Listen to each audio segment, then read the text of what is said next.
Harris Gormley avait 32 ans et, jusqu'à ce mardi après-midi de fin novembre 2024, il pensait tout savoir de sa femme. Il travaillait comme livreur pour une entreprise de logistique et gagnait environ 45 000 $ par an.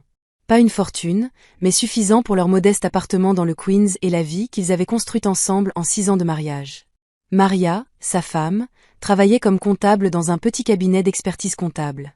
Ils n'étaient pas riches, mais ils étaient heureux, du moins le croyaient-ils. La somptueuse demeure de la Gold Coast, à Long Island, ne figurait pas sur sa tournée de livraison habituelle. Harris avait accepté un remplacement pour un collègue malade, qui s'occupait habituellement des quartiers résidentiels huppés. Lorsqu'il franchit les grilles en fer forgé du domaine d'Ashford avec son camion, il eut l'impression d'entrer dans un autre monde. La maison principale s'étendait sur au moins 1400 mètres carrés de pierre et de verre, surplombant le Puget Sound. De la vieille fortune, de la vraie fortune, celle qui faisait passer son loyer mensuel pour une broutille.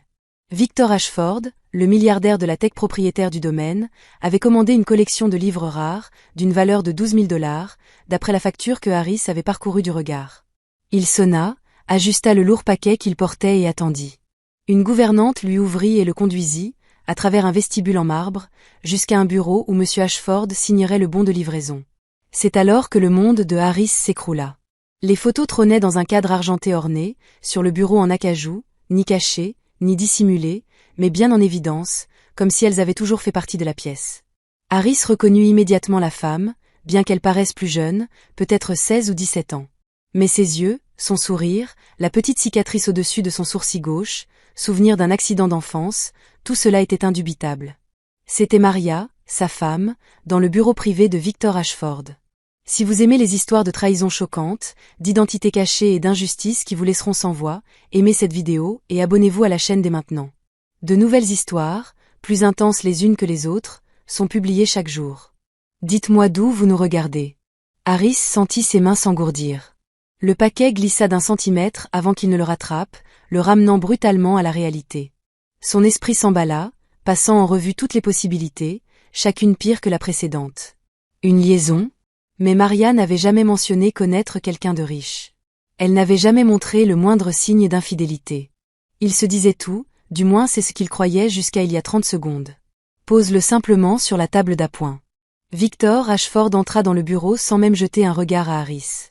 Le milliardaire, la cinquantaine bien entamée, avait les cheveux argentés et une autorité naturelle, fruit de décennies passées à recevoir tout ce qu'il voulait. Il portait un pull décontracté qui coûtait probablement plus cher que le salaire mensuel de Harris. Harris déposa le paquet, les mains tremblantes. Il savait qu'il devait partir, rester professionnel, obtenir la signature et s'en aller. Mais son regard revenait sans cesse à cette photo. « Y a-t-il un problème ?» demanda Victor, teinté d'impatience. Cette photo, se surprit à dire Harris, la femme au cadre argenté, où l'avez-vous trouvée? L'expression de Victor changea. Une lueur passa sur son visage. De la surprise, peut-être, ou de la reconnaissance. C'est personnel. Pourquoi cette question? Parce que c'est ma femme. Les mots restèrent en suspens entre eux. Victor fixa Harris un long moment, le visage impassible. Puis il se dirigea vers son bureau, prit le cadre et l'examina comme s'il le revoyait pour la première fois depuis des années. Votre femme, répéta lentement Victor. Comment s'appelle-t-elle? Maria. Maria Gormley. Elle s'appelait Maria Rodriguez avant notre mariage.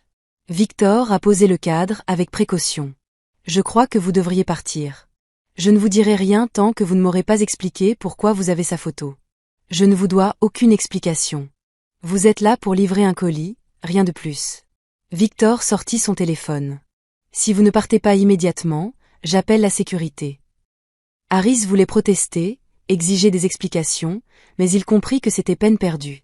Des hommes comme Victor Ashford ne s'expliquaient pas à des gens comme lui. Il prit la tablette de livraison, obtint la signature griffonnée de Victor et partit. Mais sur le chemin du retour vers la ville, ses pensées continuaient de s'agiter. Comment Victor Ashford connaissait-il Maria?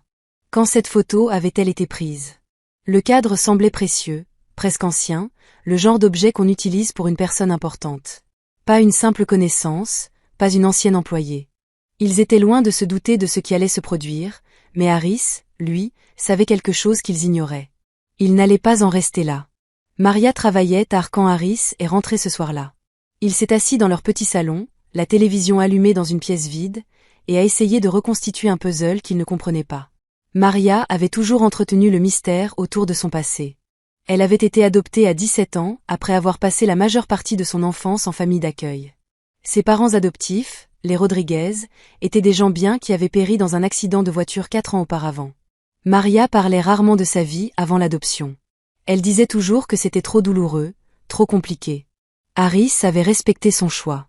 Chacun avait des pans de son passé qu'il préférait ne pas trop examiner, mais à présent, ce silence avait quelque chose de différent, de suspect. Quand Maria rentra enfin vers 21h, Harris était toujours assis au même endroit, en uniforme de livreur. Elle déposa un baiser sur son front, fatiguée mais souriante. « Longue journée ?» demanda-t-elle en se dirigeant vers la cuisine. « On peut dire ça. » Harris la suivit. « Maria, connais-tu un homme nommé Victor Ashford ?» Il l'observait attentivement, cherchant un indice, une lueur de reconnaissance, de culpabilité, n'importe quoi, mais Maria semblait simplement perplexe en se versant un verre d'eau. « Victor Ashford ? Le technicien ? Je veux dire, je sais qui il est grâce aux infos, mais je ne le connais pas personnellement. » Pourquoi ?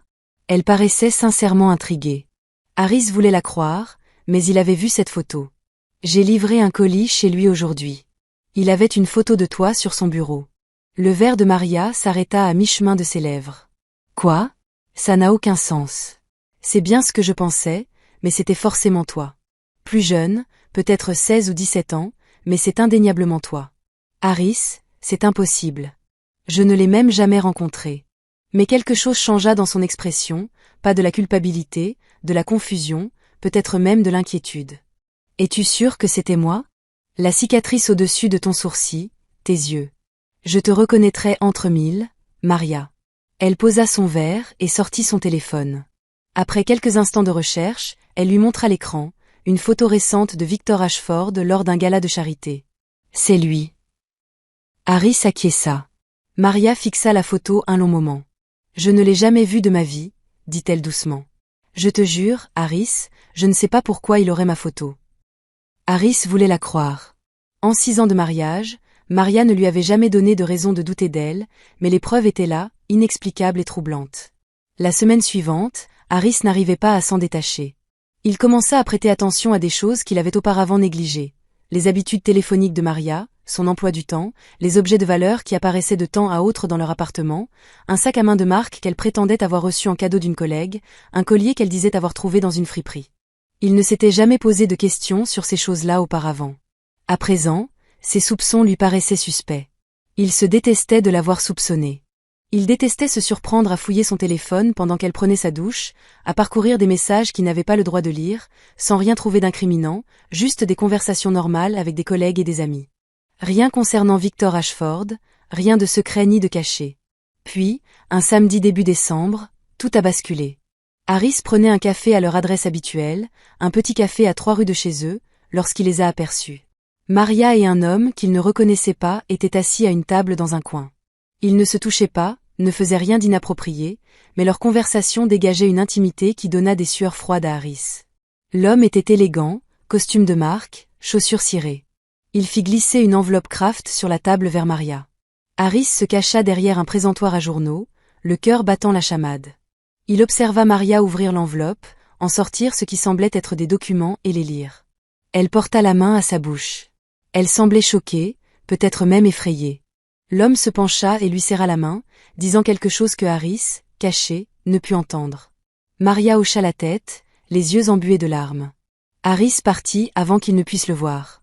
Il rentra chez lui, hébété, oubliant son café. Qu'avait-il vu ?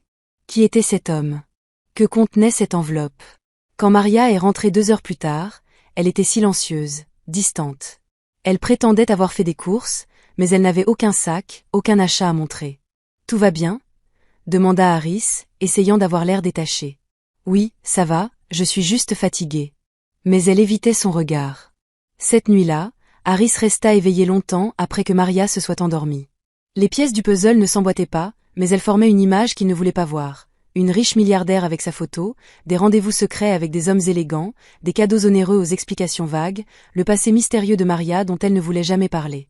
Harris avait grandi dans un milieu ouvrier à Brooklyn. Ses parents tenaient un petit pressing et travaillaient 70 heures par semaine pour subvenir à ses besoins et lui offrir une bonne éducation. Il avait appris très jeune que le monde était injuste, que les gens comme lui devaient travailler 2 fois plus pour gagner 2 fois moins, mais il avait aussi appris à faire confiance à son instinct. Et à cet instant précis, tous ses instincts lui criaient que quelque chose clochait. Le lundi suivant, Harris fit quelque chose dont il ne s'était jamais cru capable. Il s'est mis en arrêt maladie et est retourné au domaine d'Ashford. Il n'avait pas de plan précis, juste un besoin désespéré de réponse qui le rongeait de l'intérieur. Il s'est garé un peu plus loin, essayant de trouver une solution, lorsqu'il a vu une Mercedes franchir le portail. À travers son pare-brise, Harris distingua le conducteur, le même homme élégant du café, celui qui avait remis l'enveloppe à Maria. Ses mains se crispèrent sur le volant. Quoi qu'il se passe, Victor Ashford, cet homme mystérieux, et sa femme étaient impliqués. Et Harris était déterminé à découvrir la vérité, même si elle devait le détruire. Mais, assis là, à contempler les grilles du manoir, il était loin de se douter que la vérité serait bien plus étrange et incroyable qu'une simple liaison ou une trahison. Il ignorait que la photographie posée sur le bureau de Victor Ashford recelait un secret qui allait bouleverser tout ce qu'il croyait savoir de sa femme, de sa famille et du hasard qui façonne nos vies.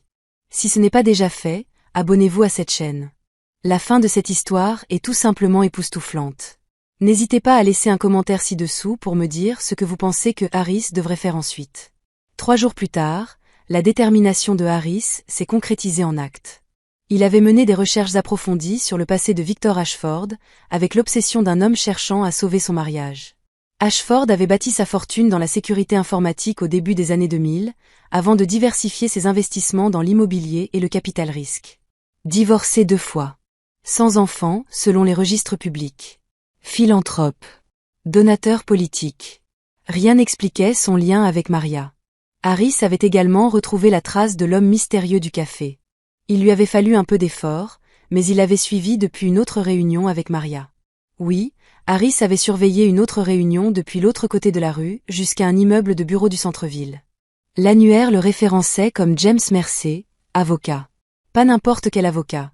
Il était spécialisé en droit successoral et en droit de la famille pour une clientèle fortunée. Les éléments de l'histoire restaient incohérents, mais tous pointaient vers Victor Ashford. Maria se comportait de plus en plus étrangement chaque jour. Plus distraite, plus secrète. Elle avait commencé à répondre au téléphone dans la pièce d'accent grave côté, d'une voix basse et pressante. Quand Harris lui a posé la question, elle a prétendu que c'était le stress du travail. Mais Maria n'avait jamais été douée pour mentir, et Harris pouvait lire le poids du secret qu'elle dissimulait dans la tension qui se lisait autour de ses yeux. Elle sursautait lorsqu'il entrait inopinément dans une pièce. Jeudi soir, Harris prit une décision. Il trouva l'adresse du bureau privé de Victor Ashford, non pas son hôtel particulier, mais le siège de son entreprise à Manhattan. Le lendemain matin, Harris se fit de nouveau porter malade et prit le train pour la ville. L'immeuble était l'une de ces tours de verre de Midtown, tout en acier, avec des œuvres d'art moderne dans le hall. Harris se sentait mal à l'aise dans son jean et sa veste habituelle, entouré de gens en costume à $1000. Mais il réussit à passer la sécurité en prétextant une livraison, puis trouva son chemin jusqu'au 42e étage où Ashford Capital Management occupait la moitié de l'étage.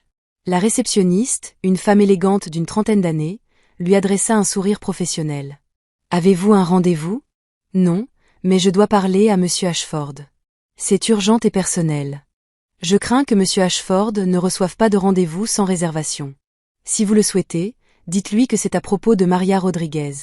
Dites-lui que le livreur du mois dernier a besoin de 5 minutes. » L'expression de la réceptionniste changea légèrement. Elle prit son téléphone, parla à voix basse un instant, puis regarda Harris avec un intérêt nouveau. « Monsieur Ashford vous recevra, mais vous avez 10 minutes, pas 5. » Harris fut conduit à travers un dédale de bureaux vitrés, jusqu'à une suite d'angles offrant une vue imprenable sur Central Park. Victor Ashford se tenait près de la fenêtre, dos à la porte.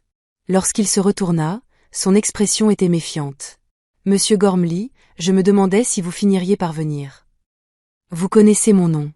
Je sais beaucoup de choses, monsieur Gormley. Asseyez-vous. Nous avons des choses à discuter. » Victor désigna un fauteuil en cuir, puis s'installa derrière son bureau. La même photographie encadrée d'argent était posée dans un coin, le jeune visage de Maria souriant à tous deux. « Vous voulez savoir ce que signifie cette photo ? Je veux savoir ce que vous faites avec ma femme. Je ne fais rien avec la vôtre. » Le ton de Victor était mesuré, prudent, même si je comprends que vous puissiez penser le contraire, compte tenu des circonstances. Expliquez ensuite les circonstances. Expliquez pourquoi vous avez sa photo. Expliquez les rencontres secrètes avec les avocats. Expliquez-moi pourquoi ma femme me ment depuis des semaines. La voix de Harris s'éleva malgré ses efforts pour rester calme. Victor l'observa longuement. Il ouvrit ensuite un tiroir et en sortit un dossier. Il le fit glisser sur le bureau. Avant de regarder ça, il faut que vous compreniez quelque chose. Ce que je vais vous dire vous semblera incroyable, mais c'est la vérité, et j'ai les documents pour le prouver. Harris ouvrit le dossier. À l'intérieur se trouvaient des photographies anciennes, datant vraisemblablement des années 1980 ou du début des années 1990. Un jeune couple avec un petit enfant. La femme avait les yeux de Maria. L'homme avait son sourire. Il y a 25 ans, dit Victor d'une voix douce, mon jeune frère et sa femme sont morts dans l'incendie de leur maison. On n'a jamais retrouvé leur fille. Les autorités ont supposé qu'elle avait péri dans les flammes, mais aucun corps n'a jamais été retrouvé. L'affaire est au point mort. Harris leva brusquement les yeux. Que dites-vous? Je dis qu'il y a 2 mois, j'ai engagé un détective privé pour réexaminer cette affaire non résolue. 25 ans, c'est long, mais il y a eu de nouvelles techniques médico-légales, de nouvelles bases de données. Je voulais en finir. Au lieu de cela, j'ai découvert des preuves que ma nièce n'était pas morte dans cet incendie. Elle fut emmenée. La pièce sembla pencher. Harris s'agrippa au bord du bureau. Cette photo sur mon bureau, poursuivit Victor, a été prise 6 mois après la mort de mon frère par une caméra de sécurité dans une gare routière de Newark. Un homme voyageait avec une jeune fille correspondant à la description de ma nièce. À l'époque, la police n'avait pas pu les identifier ni les retrouver, mais grâce au logiciel moderne de reconnaissance faciale, mon enquêteur a pu remonter jusqu'à cette jeune fille dans différents dossiers de placement familial, sous différents noms. Elle a été constamment déplacée. Son identité a changé à plusieurs reprises jusqu'à ce que, finalement, à 17 ans, elle soit adoptée par un couple nommé Rodriguez dans le Queens. Non, murmura Harris, mais même à ces mots, les choses commençaient à s'éclaircir. Le passé mystérieux de Maria, l'absence de famille, ses souvenirs douloureux d'enfance. J'ai fait faire une analyse ADN, expliqua doucement Victor, à partir du dossier médical de Maria. Rien d'invasif ni d'illégal, juste des échantillons prélevés lors d'analyses sanguines de routine, conservés par les laboratoires. Le résultat est sans appel. Maria Rodriguez, votre femme, est Sarah Ashford, la fille de mon frère, ma nièce. Harris avait le souffle coupé. Le sait-elle? Pas encore. Je voulais être absolument certain avant de l'aborder. Je voulais comprendre sa vie, m'assurer que révéler ces informations ne lui ferait pas plus de mal que de bien. L'expression de Victor s'adoucit. Je la fais suivre, monsieur Gormley, non pas pour l'espionner, mais pour la protéger et comprendre qui elle est devenue. C'est pourquoi je sais tout de vous, de votre mariage et de la vie que vous avez construite ensemble. L'avocat que Harris a géré, James Mersey, prépare les documents pour le jour où je lui annoncerai enfin l'existence d'un important fonds fiduciaire, un héritage de son père, qui a fructifié pendant 25 ans. Il y a des biens immobiliers, des investissements, mais rien de tout cela n'a d'importance comparé à la vérité qu'elle mérite de connaître sur son identité. Harris était sous le choc. Maria n'avait pas de liaison. Elle ne le trahissait pas. Elle était prise au piège d'une situation qu'elle ignorait encore, un passé qui lui avait été volé, une famille dont elle ignorait l'existence. Pourquoi ne lui as-tu pas tout simplement dit? Demanda Harris. Parce que révéler à quelqu'un toute son enfance était un mensonge, qu'il a été kidnappé et que son identité a été effacée, qu'il a un oncle dont il ignorait l'existence, ce n'est pas une conversation qu'on aborde à la légère. Je devais en être sûr. Je devais être prêt à la soutenir quoi qu'il arrive. La voix de Victor trahissait une douleur authentique. J'ai perdu mon frère et sa femme. Je pensais avoir perdu Sarah aussi. Apprendre qu'elle est vivante, qu'elle a vécu à quelques kilomètres de là tout ce temps, c'est à la fois un miracle et une tragédie. Quelqu'un l'a enlevée, a déclaré Harris, réalisant peu à peu la gravité de la situation. Quelqu'un l'a délibérément séparée de sa famille. Oui, et j'ai l'intention de découvrir qui et pourquoi. Le visage de Victor se durcit. Mais d'abord, Maria doit savoir la vérité, et je pense que cette conversation doit avoir lieu en votre présence. Elle aura besoin de vous, monsieur Gormley. Cela va bouleverser sa vie. Harris baissa les yeux sur les photos dans le dossier. Une petite fille qui deviendrait sa femme, un frère qui ne reverrait jamais sa fille, une famille détruite par le feu et les secrets. Ses mains tremblaient. Quand? Demanda-t-il. Demain, si vous le souhaitez, James Mersey sera là avec tous les documents légaux. J'ai les dossiers médicaux, les résultats des tests ADN. Tout ce dont elle aura besoin pour vérifier ce que je lui dis. Victor marqua une pause. Je sais que ce n'est pas ça à quoi vous vous attendiez en venant ici aujourd'hui. Harris laissa échapper un son entre rire et sanglots. Je croyais que vous aviez une liaison avec ma femme. Je sais. Je suis désolée d'avoir gardé le secret, mais je devais en être sûre. 25 ans à me demander si elle était encore en vie. Je ne pouvais pas me permettre de me tromper. Victor se leva et s'approcha de la fenêtre. Votre femme fait partie de ma famille, monsieur Gormley. La seule famille qui me reste. Je ne cherche pas à vous l'enlever ni à bouleverser votre vie. Je veux simplement avoir la chance de la connaître, de lui rendre la vérité qui lui a été volée. Harris ne savait que dire. La colère et la suspicion qui le rongeaient depuis des semaines n'eurent plus d'issue. À leur place, un sentiment accablant l'envahit. L'étrangeté de la vie, les hasards et les tragédies terribles qui façonnent le passé des gens à leur insu. Elle va avoir besoin de temps, a finalement déclaré Harris. Ça va être difficile. Je le sais. Et je lui accorderai tout le temps nécessaire. Mais elle mérite de savoir qui elle est vraiment, qui étaient ses parents, ce qui lui a été volé. Ils restèrent un instant silencieux, deux hommes unis par leur amour pour la même femme, l'un comme un mari, l'autre comme l'oncle qu'elle ignorait avoir.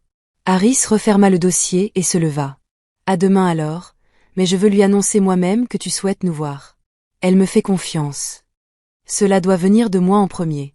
Victor acquiesça. Bien sûr, tout ce qui lui facilitera la tâche. En quittant le bureau, Harris était encore sous le choc de tout ce qu'il avait appris.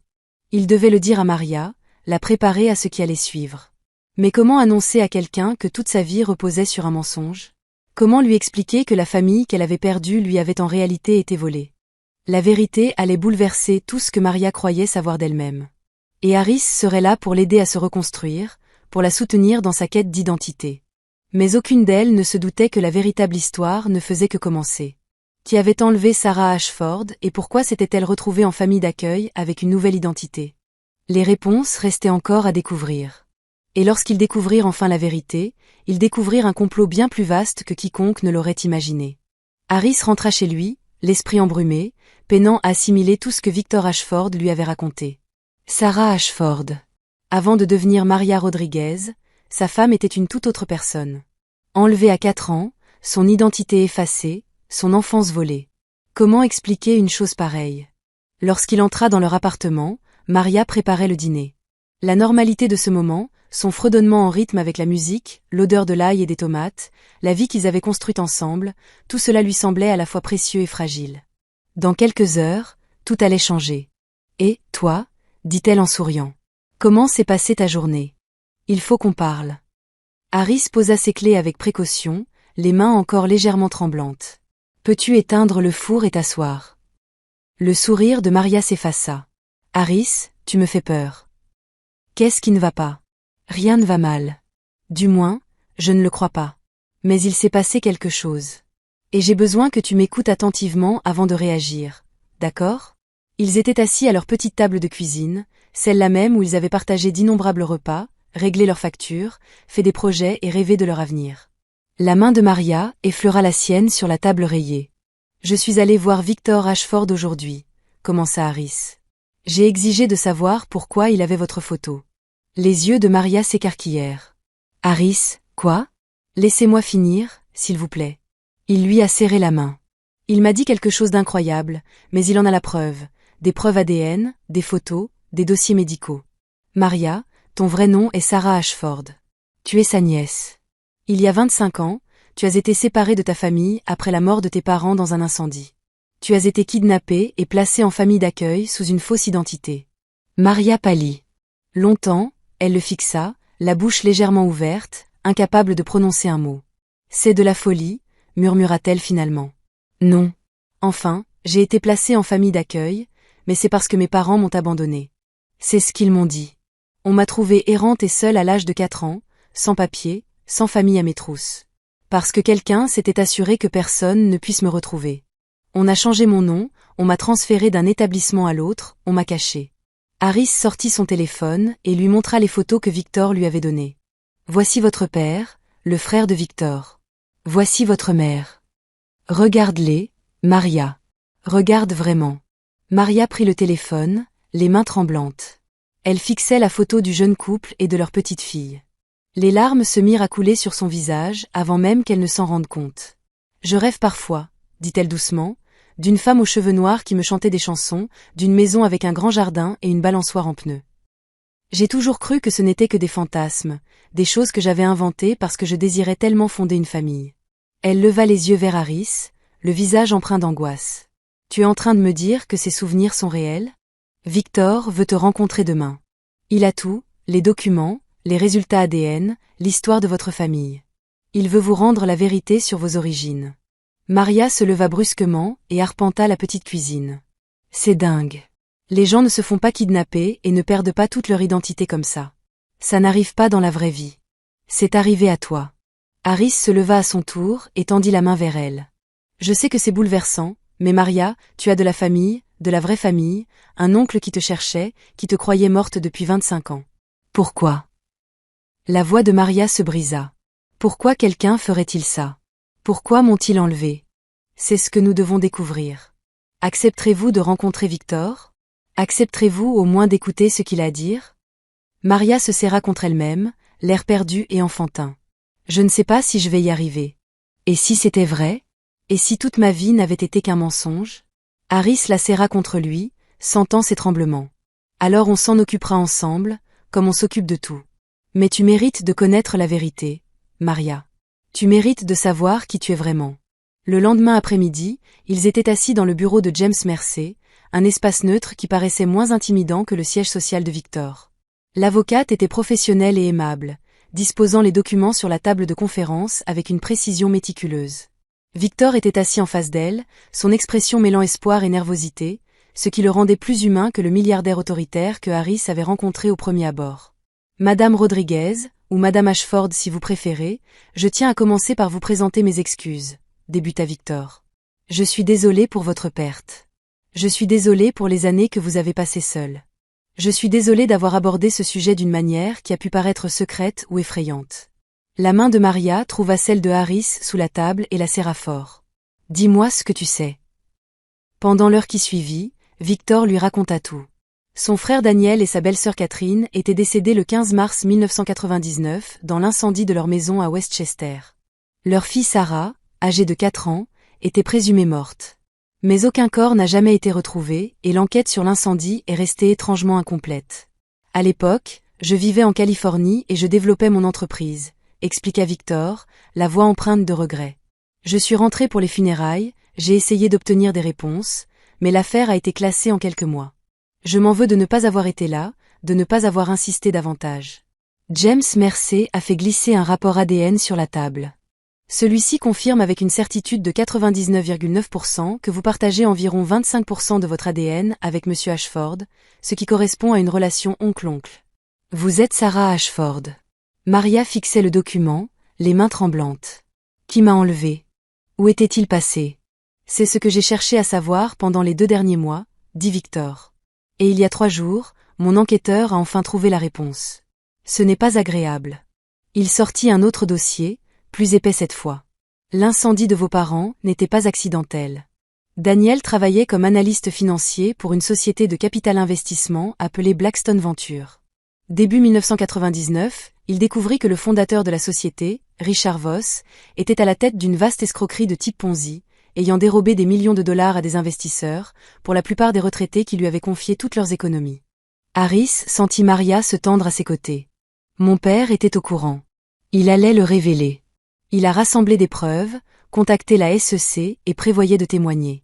Mais avant qu'il ne puisse réagir, l'incendie se déclara. Victor serra les dents. Le beau-frère de Richard Voss était inspecteur des incendies. L'enquête a été délibérément bâclée. La sœur de Richard, Margaret Foster, travaillait pour les services de protection de l'enfance de l'État. Ces révélations ont été un véritable coup dur pour Harris. Ils l'ont emmenée pour la garder en main et faire pression sur elle. C'est la théorie de mon enquêteur.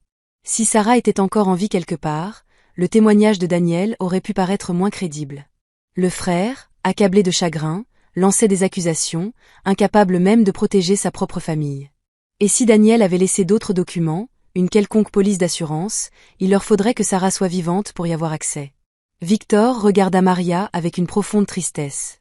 Tu n'as pas été tuée parce que tu avais plus de valeur vivante, un fantôme qu'on pouvait contrôler au besoin. Mais ils n'ont jamais eu besoin de moi, murmura Maria, parce que mon père est mort avant de pouvoir les dénoncer. Oui, alors tu as simplement été confiée au système des familles d'accueil sous une fausse identité. Vous déménagiez tous les ans ou tous les 2 ans pour vous rendre invisible. Margaret Foster avait les relations nécessaires pour que tout fonctionne, pour enfouir votre véritable identité si profondément que personne ne la découvrirait jamais. Si cette histoire vous plaît, n'hésitez pas à cliquer sur j'aime et à me dire en commentaire ce que vous auriez fait à la place de Harris. Maria se leva brusquement et se dirigea vers la fenêtre, leur tournant le dos. Harris voyait ses épaules trembler. Quand elle a enfin pris la parole, sa voix était à peine audible. Je me souviens d'avoir eu peur, d'être dans une voiture avec une femme qui disait que mes parents étaient partis, que je devais me taire, quoi qu'il arrive, que des choses se produisent. Je me souviens des familles d'accueil, des différents noms, des gens qui me disaient d'oublier qui j'étais. Elle se retourna, les larmes ruisselant sur son visage. Je croyais devenir folle. Je croyais que ces souvenirs étaient des cauchemars. Ils étaient réels, dit Victor d'une voix douce. Tout était réel, et je suis tellement désolée de ne pas t'avoir retrouvé plus tôt. Où sont-ils maintenant? La voix de Maria se fit dure. Richard Voss et Margaret Foster. Où sont les gens qui m'ont fait ça? James Mercer s'éclaircit la gorge. C'est compliqué. L'escroquerie de type Ponzi de Richard Voss a finalement été découverte en 2004, après la prescription des faits d'incendie criminel et d'enlèvement dans certaines juridictions. Il a purgé 8 ans de prison fédérale pour fraude boursière, avant d'être libéré en 2012. Il vit paisiblement dans le Connecticut depuis lors. Margaret Foster a pris sa retraite des services de protection de l'enfance en 2008. Aujourd'hui septuagénaire, elle vit en Floride. Ils s'en sont tirés, dit Maria d'un ton neutre. Ils ont assassiné mes parents, m'ont kidnappé, ont ruiné ma vie, et ils s'en sont tirés. Pas forcément, répondit Victor. De nouvelles preuves, de nouveaux témoignages, de nouvelles accusations peuvent encore être déposées. Le meurtre est imprescriptible. Et maintenant, nous avons votre témoignage, la preuve que vous avez survécu, la preuve de ce qu'ils ont fait. Harris vit le visage de sa femme se transformer. Le choc et le chagrin étaient toujours présents. Mais en dessous se cachait quelque chose de plus dur, de plus déterminé. Je veux qu'ils paient, dit Maria d'une voix calme. Je veux que tout le monde sache ce qu'ils ont fait. Pendant les 2 semaines qui suivirent, Maria s'efforça de reconstituer son passé volé. Victor lui ouvrit sa maison, partageant avec elle des albums photos et des vidéos de ses parents. Elle se revit enfant, entendit le rire de son père, vit le sourire de sa mère. Chaque découverte était à la fois un cadeau et une blessure, des aperçus d'une vie brutalement interrompue. Harris la vit se transformer. La femme qu'il avait connue, la douce et gentille Maria, comptable discrète et sans histoire, découvrait une force intérieure insoupçonnée. C'était Sarah Ashford, la fille d'un homme qui avait toujours essayé de faire ce qui était juste, même au prix de sa vie. Victor lui avait proposé d'accéder au fonds fiduciaire, près de 8 millions de dollars accumulés en 25 ans. Maria avait regardé ce montant sans éprouver la moindre émotion. L'argent ne pouvait ni lui rendre son enfance ni ramener ses parents, mais il pouvait financer autre chose, la justice. Je veux engager des enquêteurs, dit-elle à Victor et Harris un soir de fin décembre.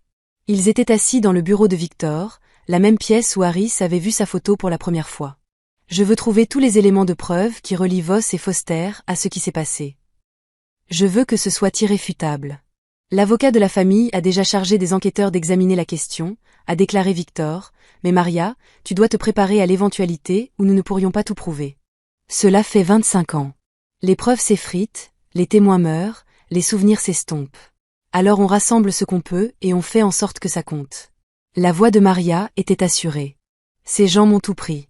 Ils n'auront même pas le droit de couler une retraite paisible. Harris n'avait jamais été aussi fière d'elle, ni aussi inquiète. Maria, ça va être dur. Affronter des gens comme ça, revivre tout ça. Je sais, mais je dois le faire, Harris. Je veux qu'ils sachent que Sarah Ashford n'a pas disparu, qu'ils n'ont pas réussi à m'effacer. Elle lui a pris la main. Je veux que vous compreniez pourquoi c'est si important. Je comprends parfaitement et je suis là pour vous, quoi qu'il arrive. Ce dont ils avaient besoin, en fin de compte, c'était d'un petit miracle, et ils l'ont obtenu d'une source inattendue. Mi-janvier, l'enquêtrice principale de Victor, une ancienne agente du FBI nommée Patricia Cole, a demandé une réunion urgente. Elle arriva à l'appartement avec un ordinateur portable et une expression que Harris ne parvint pas à déchiffrer. « J'ai trouvé quelqu'un », dit Patricia sans préambule. Quelqu'un qui travaillait pour Richard Voss en 1999. Il s'appelle Denny Hartley et il est en train de mourir. Cancer du pancréas de stade 4. Il lui reste peut-être 3 mois à vivre. Il a décidé de se déculpabiliser avant de partir. Maria se pencha en avant. Il sait quelque chose? Il sait tout. Il était le bras droit de Voss, l'aidant à gérer l'escroquerie de type Ponzi. Il était présent la nuit où ils ont planifié l'incendie. Patricia a ouvert son ordinateur portable et l'a tourné pour qu'il puisse voir. Il est prêt à faire une déposition officielle. Il témoignera de tout. Le complot, le meurtre, l'enlèvement. Il dit vivre avec ce sentiment de culpabilité depuis 25 ans et vouloir réparer ses erreurs avant de mourir. Harris sentit la main de Maria se resserrer dans la sienne. « Pourquoi maintenant ?» demanda-t-elle. « Pourquoi se manifester après tout ce temps? Il a des petits-enfants. Il dit qu'il ne peut pas mourir en sachant qu'il pourrait un jour apprendre ce qu'il a fait et le prendre pour un monstre. Il veut faire une bonne action avant de mourir. » L'expression de Patricia s'adoucit. « Je sais que ce n'est pas vraiment une rédemption, mais son témoignage pourrait être la clé de tout. » Quelques jours plus tard, Denny Hartley livra une déposition filmée qui révéla l'intégralité du complot. Il a décrit comment Richard Voss avait paniqué lorsque Daniel Ashford avait découvert la supercherie. Comment ils avaient prévu de faire croire à un accident. Comment Margaret Foster, la sœur de Voss, avait suggéré de prendre l'enfant plutôt que de la tuer. Un moyen de pression, une assurance, et de brouiller les pistes si Daniel avait laissé des preuves. On se disait qu'on la sauvait, a déclaré Hartley sur l'enregistrement, la voix faible et rauque. Qu'elle aurait une vie meilleure que celle d'une orpheline. Mais la vérité, c'est que nous étions des monstres. Nous avons pris cette petite fille et l'avons jetée dans le système comme un déchet. Et les parents de Sarah, Daniel et Catherine, étaient de bonnes personnes. Ils ne méritaient pas ce qui leur est arrivé. Maria assistait à la déposition, les larmes ruisselant sur ses joues. À côté d'elle, Harris lui tenait la main tandis que Victor, impassible, la mâchoire crispée par la rage, restait assis. « Ça suffit », a déclaré James Mersey en interrompant la vidéo. « Nous avons ce qu'il nous faut. Grâce à ce témoignage, nous pouvons aller de l'avant. »« Comment allons-nous procéder ?» demanda Maria. Des accusations criminelles ont été portées contre Richard Voss et Margaret Foster pour complot en vue de commettre un meurtre, enlèvement, mise en danger d'enfants et fraude. Le procureur devra tout examiner. Mais grâce aux témoignages de Hartley et aux preuves que nous avons recueillies, nous avons un dossier solide. Maria hocha lentement la tête. « Je veux être là. Quand ils seront arrêtés, je veux qu'ils voient mon visage et qu'ils sachent qu'ils ont échoué. » Patricia Cole sourit d'un air sombre. « Je crois que c'est possible. » L'arrestation eut lieu par un matin froid de février. Harris prit congé pour être auprès de Maria lorsque la nouvelle tomba. Depuis le penthouse de Victor, ils observèrent les hélicoptères de presse survoler la maison de la fille de Margaret Foster à Garden City, où la vieille dame séjournait. La police l'a relâchée menottée, le visage marqué par la stupeur et la pâleur. Dans le Connecticut, l'arrestation de Richard Voss fut moins spectaculaire, mais plus satisfaisante. Il prenait son petit déjeuner dans un country club lorsque des agents fédéraux sont arrivés. Les caméras l'ont filmé tentant de garder son sang-froid, alors qu'il était escorté hors de la salle sous le regard stupéfait des autres membres du groupe. Ancien cadre financier et employé des services de protection de l'enfance arrêté pour meurtre et enlèvement dans une affaire non résolue, titrait le journal.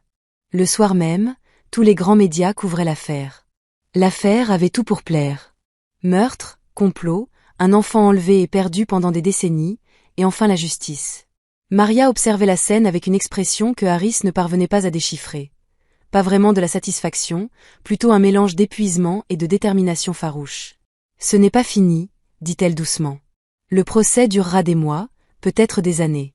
Ils se battront jusqu'au bout.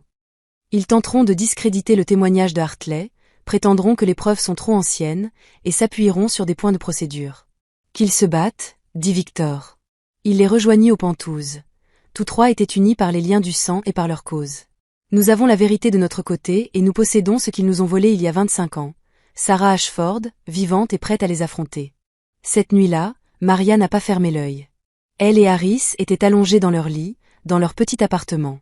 Ils avaient refusé de déménager, malgré les propositions de Victor de trouver un meilleur logement.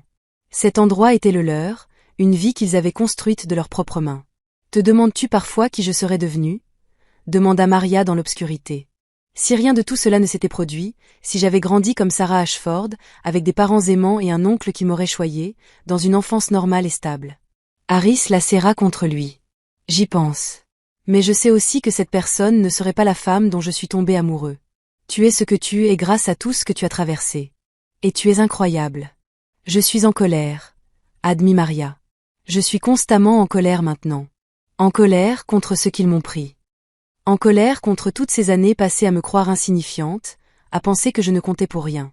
En colère contre mes parents qui sont morts en essayant de faire ce qui était juste. C'est normal. Tu as le droit d'être en colère. Mais je ne veux pas que la colère soit tout ce qui me reste. Je ne veux pas que ça me consume. Elle se tourna vers lui dans l'obscurité. Promets-moi quelque chose, Harris. Promets-moi que quoi qu'il arrive au procès, quelle que soit l'issue, nous ne laisserons pas cela nous détruire. Nous ne les laisserons plus rien nous prendre. Je te le promets, a dit Harris, et elle le pensait vraiment. Les audiences préliminaires ont débuté en mars. Maria a témoigné, la voix posée, décrivant ses souvenirs fragmentaires de son enlèvement. Les années de confusion passées en famille d'accueil. L'identité qui avait été usurpée. Elle fixa Richard Voss et Margaret Foster droit dans les yeux en parlant, les empêchant de détourner le regard.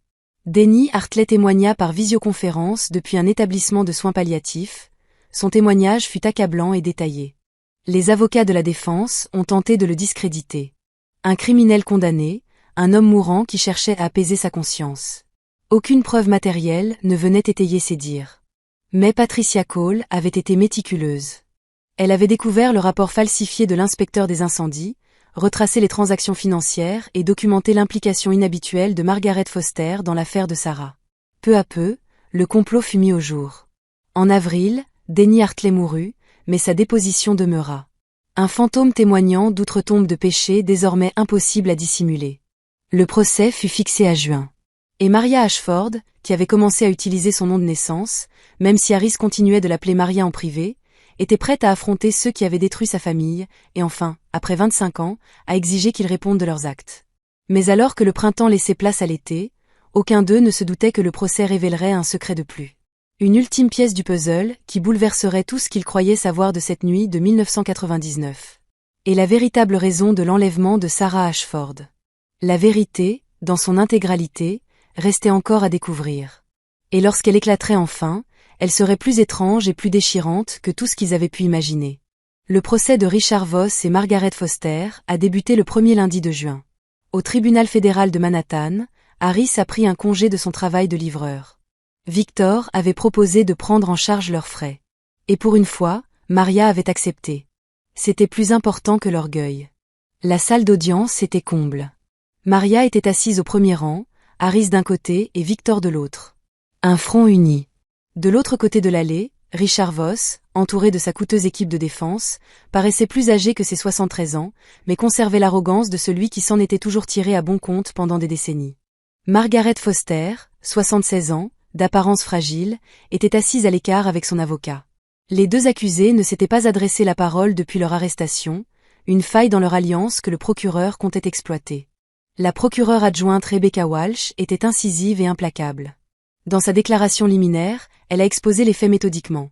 La découverte par Daniel Ashford de l'escroquerie de type Ponzi, son intention de la dénoncer, l'incendie opportun qui a coûté la vie à lui et à sa femme, et la disparition sans laisser de traces de leur fille.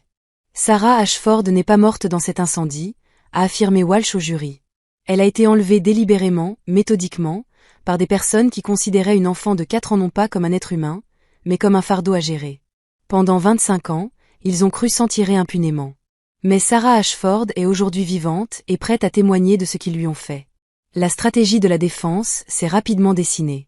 Elle soutiendrait que le témoignage de Denny Hartley était peu fiable, qu'il s'agissait des délires d'un homme mourant, alimenté par ses médicaments et la culpabilité liée à des crimes sans rapport avec l'affaire. Elle affirmerait que l'incendie était un tragique accident et que le placement de Sarah en famille d'accueil était dû à une erreur administrative et non à un enlèvement. Ils affirmaient que les liens établis par l'accusation étaient, au mieux, circonstanciels. Mon client a 73 ans, plaidait l'avocat de Richard Voss. Il a purgé sa peine pour fraude boursière, des crimes qu'il regrette profondément. Mais il n'est ni un meurtrier, ni un kidnappeur. Et l'accusation repose entièrement sur le témoignage d'un criminel récidiviste qui a attendu d'être sur son lit de mort pour se souvenir soudainement de ce complot élaboré. Mais l'accusation disposait d'éléments supplémentaires par rapport au témoignage de Denny Hartley. Le 3e jour du procès, Rebecca Walsh a fait témoigner le docteur Michael Gormley, expert en criminalistique qui avait examiné le rapport d'enquête initial sur l'incendie.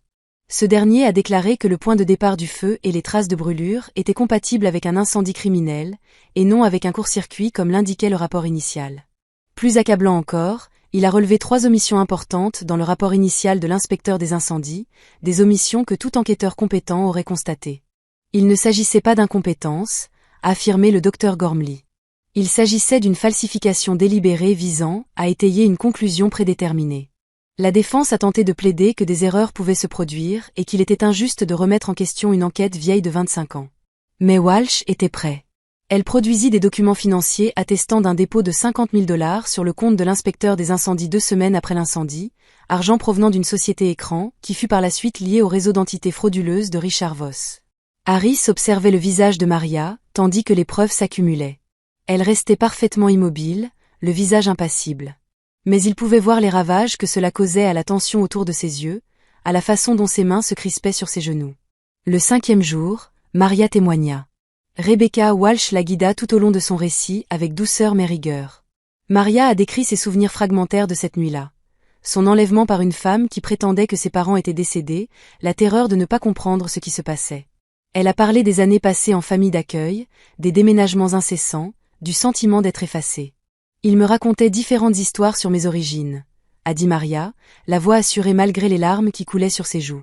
Parfois j'étais abandonnée. Parfois on me trouvait errant. Les détails changeaient toujours. J'ai grandi en pensant que je n'étais personne, que je n'avais pas assez d'importance pour que quiconque s'intéresse à mon histoire. Et quand avez-vous appris la vérité ? Demanda Walsh. Il y a 4 mois, lorsque mon mari a découvert ma photo chez mon oncle. Quand j'ai compris que je n'étais personne, que j'étais Sarah Ashford, que j'avais des parents qui m'aimaient et un oncle qui n'avait jamais cessé de me chercher, j'ai compris que j'avais de l'importance, que j'en avais toujours eu. Le contre-interrogatoire de la défense était brutal. Ils ont tenté de lui faire croire que ses souvenirs étaient faux, manipulés par suggestion et par désir de croire l'histoire de Victor. Ils ont relevé des incohérences dans ses réminiscences, des dates qui ne concordaient pas, des détails trop vagues. N'est-il pas vrai, Madame Ashford, a insisté l'avocat de Voss, que vous n'avez aucun souvenir précis de votre enlèvement, comme vous le prétendez ? Que vos premiers souvenirs clairs remontent à l'âge de 6 ou 7 ans, lorsque vous étiez placé en famille d'accueil. Mes premiers souvenirs clairs datent de cet âge-là, a concédé Maria, mais j'ai des bribes de souvenirs antérieurs. Des images, des sentiments, des moments. Et ils correspondent à ce qui s'est réellement passé. Ils correspondent à la vérité. Ou bien elles correspondent à ce qu'on vous a raconté. À ce que vous voulez croire, car cela donne à votre enfance difficile un récit qui fait de vous la victime d'un complot plutôt que celle d'une tragédie ordinaire. Harris vit la mâchoire de Maria se crisper, mais sa voix resta calme. Je suis victime d'un complot. Les preuves le démontrent. Et rien de ce que vous direz ne pourra changer ce qu'ils m'ont fait. Si ce n'est pas déjà fait, abonnez-vous à cette chaîne. La fin de cette histoire est tout simplement époustouflante. N'hésitez pas à laisser un commentaire ci-dessous pour me dire ce que vous pensez qu'il va se passer ensuite. Le tournant du procès a eu lieu lors de la 2e semaine, lorsque l'avocat de Margaret Foster a fait un coup de maître. Face aux preuves accablantes contre son client, il proposa un arrangement au procureur. Margaret témoignerait contre Richard Voss en échange d'une réduction de peine. L'atmosphère était électrique dans la salle d'audience le jour où Margaret Foster témoigna. Elle paraissait plus petite qu'au moment des arrestations, affaiblie par l'âge et le poids de ses crimes, mais sa mémoire était vive et son témoignage accablant. Richard m'a appelé le lendemain du jour où Daniel Ashford a contacté la SEC. Elle a dit, d'une voix à peine audible. Il paniquait. Il disait que Daniel avait suffisamment de preuves pour tout détruire, pour l'envoyer en prison pour des décennies. Il demandait s'il y avait un moyen d'arrêter ça. Et qu'avez-vous suggéré ? Demanda Rebecca Walsh. Rien, pas au début. Mais ensuite, le beau-frère de Richard, l'inspecteur des incendies, a suggéré de faire croire à un accident. Et moi ? La voix de Margaret se brisa. J'ai dit que s'ils allaient jusqu'au bout, ils devaient faire attention à l'enfant, que si elle survivait, cela pourrait compliquer les choses plus tard. Qu'a répondu Monsieur Voss ? Il a dit de s'en occuper, de faire en sorte qu'elle disparaisse, mais qu'elle reste en vie au cas où ils auraient besoin d'un moyen de pression si Daniel avait laissé des preuves quelque part. Margaret regarda Maria pour la première fois, les yeux embués de larmes. Je suis désolée, tellement désolée. Je me disais que je te sauvais en les empêchant de te tuer toi aussi. Mais je sais que c'est faux. Je ne faisais que couvrir leurs crimes. La salle d'audience a explosé de colère. Le juge a rappelé l'ordre. Maria resta figée, fixant du regard la femme qui lui avait volé son enfance, qu'il avait jetée dans le système et avait effacé son identité. Sous l'interrogatoire, Margaret révéla d'autres détails. Comment elle avait personnellement géré le dossier de Sarah, créant une fausse histoire et la transférant d'un établissement à l'autre pour la rendre invisible. Elle avait pris de ses nouvelles de temps à autre au fil des ans, toujours à distance, s'assurant qu'elle reste perdue dans les méandres du système. « Avez-vous jamais envisagé de dire la vérité ?» demanda le procureur. « Tous les jours, » dit Margaret, la voix brisée. « Mais j'avais peur, peur de la prison, peur de ce que Richard pourrait me faire, à moi ou à ma famille, si je parlais.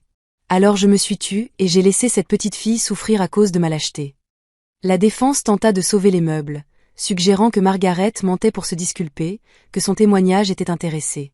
Mais les détails concordaient trop parfaitement avec les preuves, les souvenirs fragmentaires de Maria, la déposition de Denny Hartley.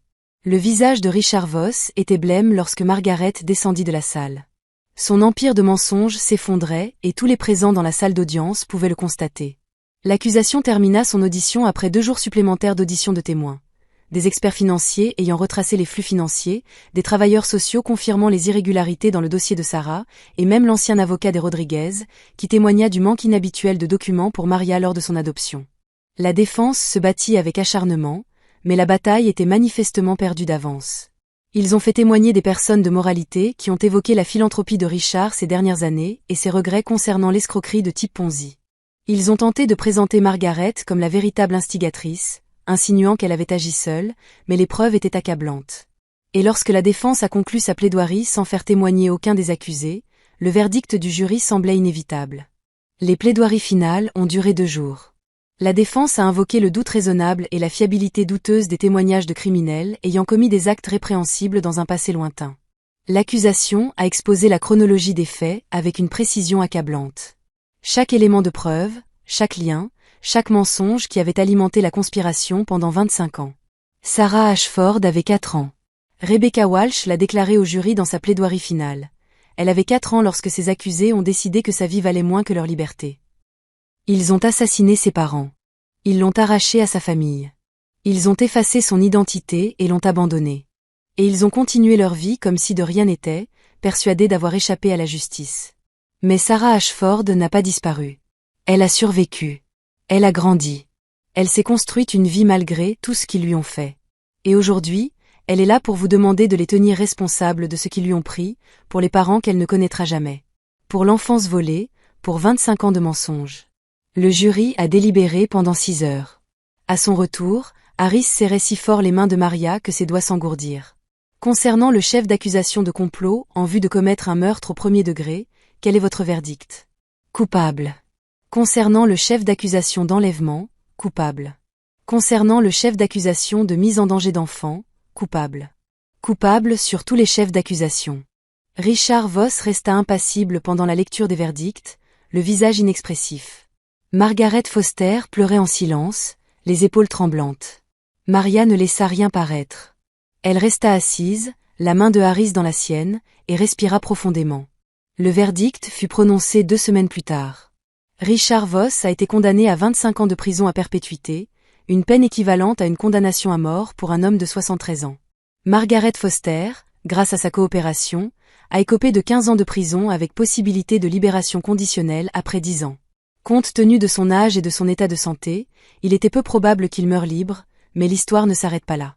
Après le prononcé de la sentence, Patricia Cole, l'enquêtrice de Victor, demanda une dernière rencontre. Ils se retrouvèrent dans le bureau de Victor, la même où Harris avait découvert la vérité sur l'identité de Maria. « Il y a quelque chose qui nous a échappé », dit Patricia en ouvrant son ordinateur portable.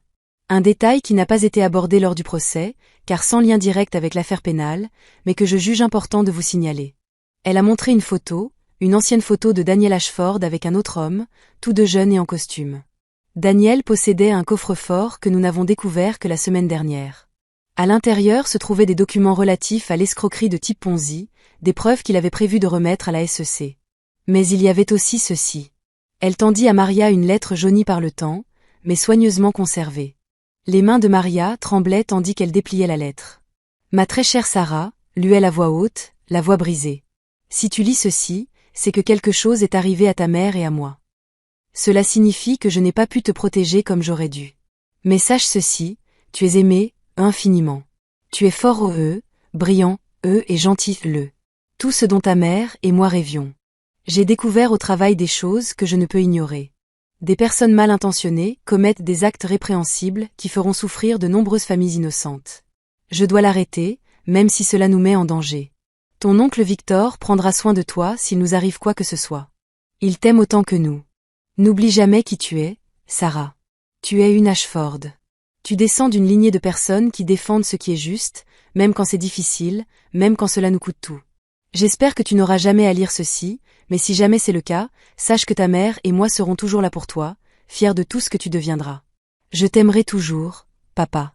Maria serra la lettre contre sa poitrine, en sanglotant.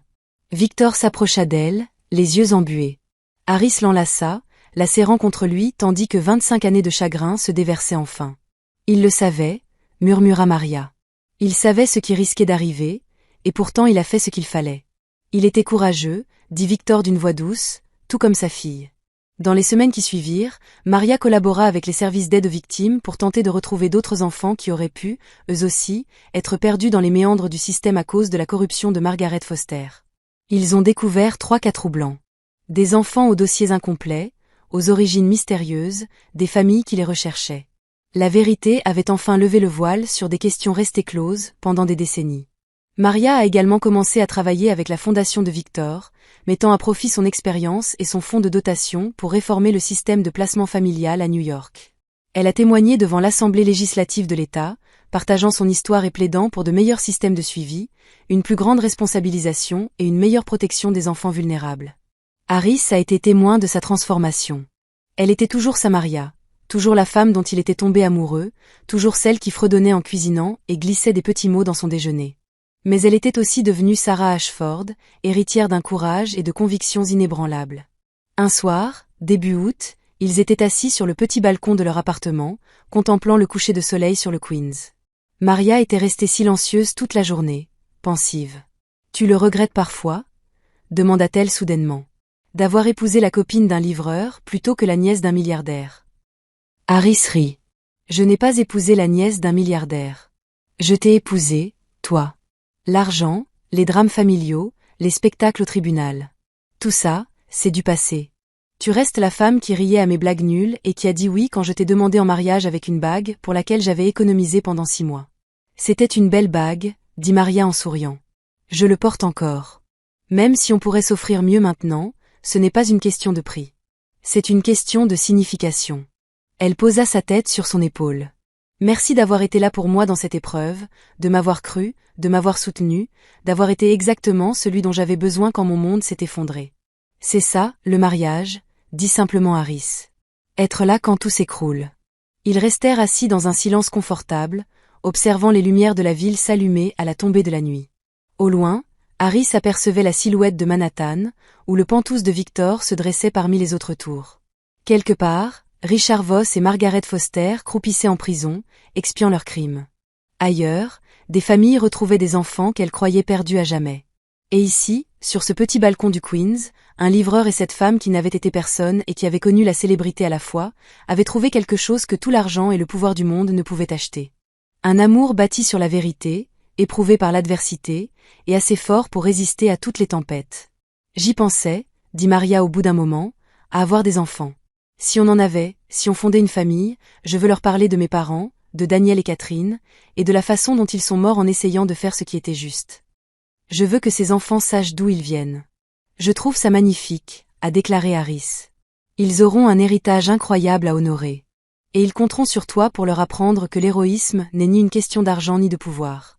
Il s'agit d'être présent, de dire la vérité et d'aimer les gens même quand c'est compliqué. Maria se tourna vers lui. C'est toi le héros de cette histoire, Harris. Tu as trouvé cette photo. Tu as insisté pour obtenir des réponses. Tu as refusé d'abandonner. Tu m'as rendu ma famille. Nous nous sommes donné tout ce qui comptait, a corrigé Harris. Et nous continuerons ainsi, quoi qu'il arrive. 6 mois plus tard, Harris se tenait dans le manoir de Victor, un lieu qu'il fréquentait désormais régulièrement, n'étant plus intimidé ni par la richesse des lieux ni par l'atmosphère, et écoutait Maria prononcer un discours devant une salle comble de philanthropes et de défenseurs de la protection de l'enfance. Elle y évoquait son expérience, les failles du système qui avaient permis qu'elle soit perdue, et les changements déjà mis en œuvre pour protéger les autres enfants. Elle était sûre d'elle, éloquente et charismatique. Celle qui, autrefois, n'osait pas prendre la parole en réunion, captivait désormais l'attention des personnes les plus riches et influentes de New York. À la fin du discours, Victor s'approcha d'Harris avec 2 coupes de champagne. « Elle est remarquable », dit Victor en observant Maria échanger avec la foule. « Elle l'a toujours été », répondit Harris.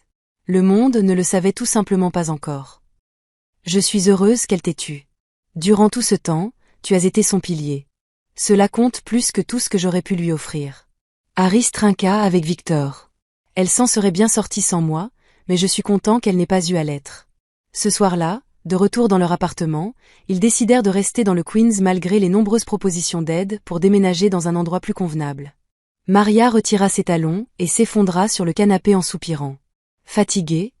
demanda Harris. « Épuisée, mais d'une bonne fatigue. » Elle tapota le canapé à côté d'elle. « Viens ici. » Harris s'assit et elle se blottit aussitôt contre lui, comme elle le faisait toujours lorsqu'elle avait besoin de réconfort, de contact ou simplement de la certitude de sa présence. « Je repensais aujourd'hui à ce que tu m'as demandé un jour, dit Maria, à qui je serais devenue si rien de tout cela ne s'était produit.